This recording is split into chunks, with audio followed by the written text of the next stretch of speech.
तो राम राम सभी भक्तों को। तो भक्तों ध्यान से सुनना। जब प्रभु श्री राम और रावण का युद्ध चल रहा था ना लंका में, और जब रावण की पराजय होती दिख रही थी शुरुआत में, तो रावण ने सोचा अब मुझे खुद को जाना होगा, क्योंकि बेमतलब में मेरे सैनिक मर रहे हैं और मेरी हंसी हो रही है। तो रावण स्वयं युद्ध के लिए आ गया। तो जब युद्ध के लिए आ गया तो सर्वप्रथम उसका सामना हनुमान जी से हो गया, रावण का सामना।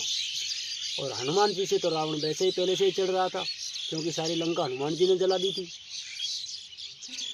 तो रावण ने एक शर्त रखी थी, क्यों ना इस युद्ध को लंबा किया जाए, एक एक मुक्के की शर्त लगाई जाए, एक मुक्का आप मारना और एक मुक्का मैं मारूंगा।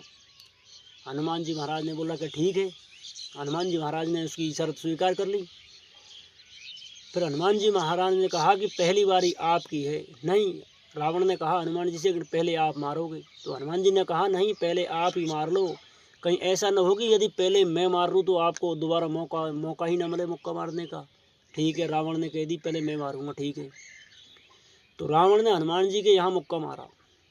हनुमान जी महाराज को कुछ भी असर नहीं हुआ, बिल्कुल भी फर्क नहीं पड़ा कि मुक्का मारा है या नहीं मारा। रावण ने सोचा कि मैंने इतना भयंकर मुक्का मारा था, इन हाथों से कैलाश पर्वत को उठा लिया, और इस मेरे मुक्के से इसको तनिक भी फर्क नहीं पड़ा। रावण ने हनुमान जी से पूछा कि आपको कुछ चक्कर वक्कर नहीं आए? हनुमान जी ने कहा नहीं। कि आपको मतलब बिल्कुल कंपन भी नहीं हुआ? कि नहीं। हनुमान जी ने कहा तो चलो ठीक है, अब मेरी बारी है। रावण ने कहा ठीक है, अब आपका नंबर है, आप मारिए। तो जैसे ही हनुमान जी महाराज ने अपने मुक्के को ऐसे किया, इतना तुरंत ब्रह्मदेव प्रकट हो गई। ब्रह्मदेव ने आकर हनुमान जी महाराज से कहा कि नहीं हनुमान जी, आप ये क्या कर रहे हो? आप तो पूरी की पूरी रामलीला यहीं पर समाप्त कर रहे हो। यदि आपने इस मुक्के से रावण की छाती में मार दिया तो पूरी रामलीला खत्म हो जाएगी। फिर जो श्री राम प्रभु ने रावण को मारने के लिए जन्म लिया था, वो तो संकल्प अधूरा रह जाएगा। तो हनुमान जी महाराज ने कहा तो मैं क्या करूं कि मुक्के को थोड़ा कम करो। रावण भी चक्कर में पड़ गया, जब मैंने मुक्का मारा था तब तो ब्रह्मदेव आए नहीं, और अब क्यों आ गए? तो ब्रह्मदेव ने कहा कि रावण, यदि हनुमान जी ने ऐसा पूरा मुक्का मार दिया तो तुम्हारा जीवन समाप्त है। रावण चक्कर में पड़ गया कि इतना बल, तो ठीक है थोड़ा कम करवा दो। तो हनुमान जी महाराज ने इतने को ब्रह्मदेव के कहने पर इतना कर दिया। ब्रह्मदेव ने फिर कहा नहीं कि थोड़ा और कम करो। फिर हनुमान जी ने इतना सा कर लिया। फिर हनुमान जी महाराज ने ब्रह्मदेव से कहा अब ठीक है। तो ब्रह्मदेव ने कहा हाँ ठीक तो नहीं है, पर चलो कोई दिक्कत नहीं है। हनुमान जी महाराज ने कहा कि इससे ज़्यादा कम तो मैं नहीं करूँगा, अब जो होगा सो देखा जाएगा।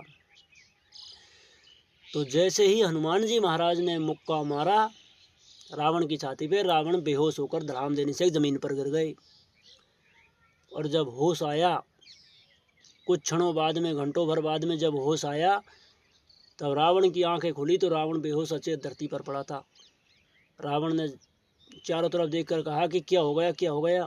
तो उसके सारथी और उसके साथ वालों ने बताया कि हनुमान जी के मुक्के से आप बेहोश हो गए थे, और उसको हम दूर ले आए हनुमान जी से, कहीं दोबारा मुक्का न मार दे।